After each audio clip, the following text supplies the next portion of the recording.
안녕하세요, 방구대장입니다. 오늘은 방구대장 NS 세 번째 시간으로 8월 첫째 주 부동산 뉴스를 쉽고 빠르게 요약해 보도록 하겠습니다. 키워드는 분양가 상한제와 임대차 3법입니다. 첫 번째 키워드인 분양가 상한제입니다. 정부가 작년 11월 분양가 상한제 적용 지역을 지정하며 5에서 10년의 전매 제한과 2에서 3년의 실거주 의무를 부과하겠다고 밝혔습니다. 이에 따라 청약시장이 실수요자 위주로 재편될 것이란 기대감이 들었지만 관련 법률 개정안은 8개월째 국회에 계류 중이라고 합니다. 결과적으로 7월 29일부터 민간 택지의 분양가 상한제가 시행되었고 입주민에게 실거주 의무는 주어지지 않아 투기성 청약이 계속될 것이라는 우려가 있습니다. 다음 키워드는 임대차 3법입니다. 주택임대차 3법 중 계약갱신 청구권제와 전월세 상한제가 31일 전격 시행되면서 시장이 혼란에 빠졌습니다. 집주인과 임차인 모두 새로 바뀌는 임대차법을 제대로 이해하기 어려워 정부 담당자나 공인중개사로 문의가 빗발치고 있다고 합니다.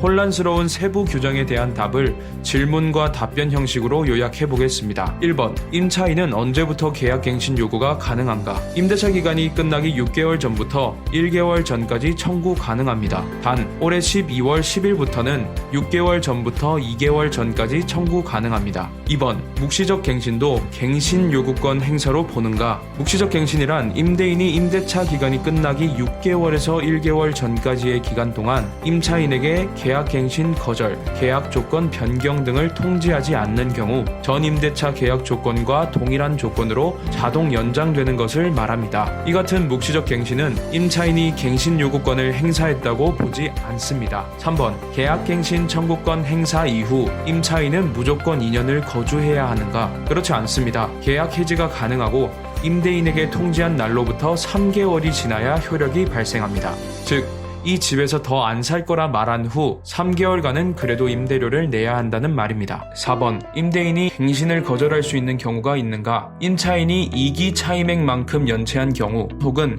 임대인의 직계존 비속이 거주하려는 경우, 재건축 수리 계획을 통지하고 이행하는 경우 등이 있습니다. 5번. 임대인 직접 거주 사유 허위인 경우, 집주인이 허위로 실거주한다고 할 경우 임차인은 3개월 분의 월세를 손해배상금으로 받을 수 있습니다.